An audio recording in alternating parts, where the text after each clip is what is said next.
And an appeals court in Paris will begin hearing Marine Le Pen's case today. This is as the far-right leader of France's National Rally seeks to overturn her 2025 conviction for misappropriation of funds that barred her from running for office for 5 years. So Charlotte comes and joins us again for more. Charlotte, break this all down for us. How critical is Le Pen's second trial for the future of France and the EU? Yes, it is an important moment. As you were saying, back in March 2025, Le Pen was found guilty of misusing more than 4 million euros in EU funds. She was sentenced to 4 years in prison, including 2 in custody, and fined 100,000 euros and given a 5-year ban from running from public office with immediate effect, which means that in theory she wouldn't be able to run in the 2027 presidential election. Now, at the time, of course, she talked about a political death, and she said that it was an attack on the will of the people. So now this appeal happening, an accelerated process actually. Normally takes much longer for an appeal to be heard, but because of the importance of what this means, of course, for the democratic process in France, it's an accelerated process. So it is starting today. It will last for about a month, and we should have the answer of this appeal by this summer. So now we will know whether she can have her go at a 4th run in a presidential election. Of course, remember, in the past 2 presidential elections, she reached the 2nd round of that election. So we have to wait and see whether she's allowed to run at that. If not, then it would have to be her protégé, Jordan Bardella, who's only 30-year-old, that will have to run for the far-right party. But looking at the polls, he could be very much a good candidate, even if she can run. It looks like, according to some polls, he will beat any candidate that would be against him in that 2027 election. So a lot at stake in this appeal, and yet that might not mean the end of the far-right in their chances of winning a potential presidential election next year.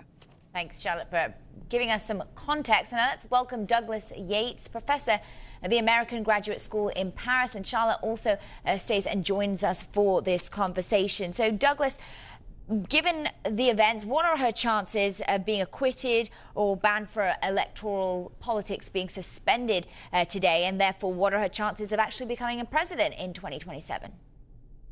Good morning, Ritika. Good morning, Charlotte. It's clear that her condemnation was a turning point.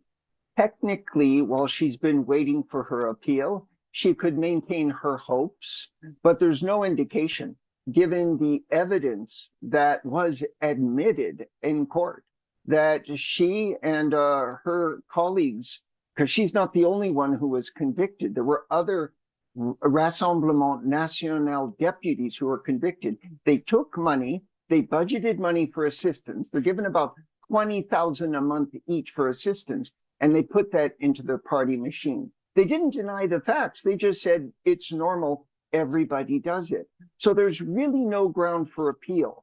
Her claim is that she's been a victim. And a recent poll, a barometer poll, that is a poll published every year, shows that among her base, her supporters, 3/4 think she was unfairly treated, and 2/3 think it's wrong to exclude her. But legally, she's got no basis to win this appeal. So given that, you don't think she's a basis to win the appeal, so how would a confirmed electoral ban for her reshuffle the far-right strategy? And can Jordan Bardella, her protégé, could he actually inherit her base before 2027? How popular is he looking as a candidate? Yeah, after a half-century of plowing this land and planting the seeds and watering them, it looks almost certain that Jordan Bardella will be the Rassemblement National candidate and will gather that harvest. There's a lot of reasons for this, but among them is the RN base. Surveys show that right now Jordan Bardella polls higher than Marine Le Pen among RN voters. Half of them think he would be capable of winning. Only a 5th of them think Marine Le Pen will win. She's already lost several occasions. But more than that, about over a 1/3 of them think he would be a better president. So I would, if I had to bet money, I would say Jordan Bardella is not only going to be the candidate, but also given changes in French public opinion, he will probably be the next president.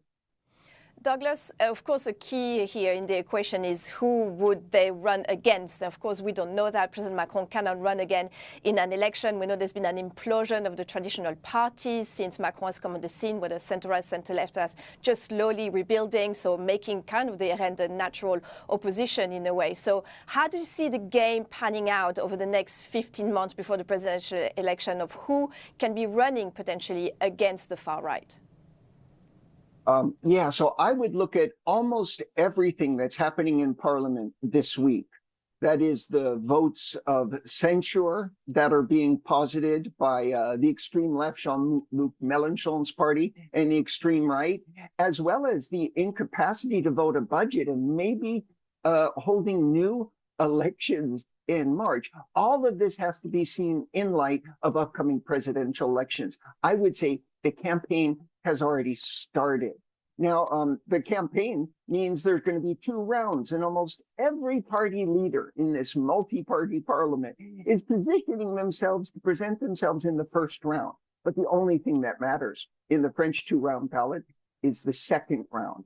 And if the last several elections are any indication, the second round will post the extreme left candidate, Jean-Luc Mélenchon, against the extreme right candidate, Jordan Bardella. I know I'm out on a limb because that's a stochastic chart where I'm 2 degrees of probability away, but it's the most likely outcome.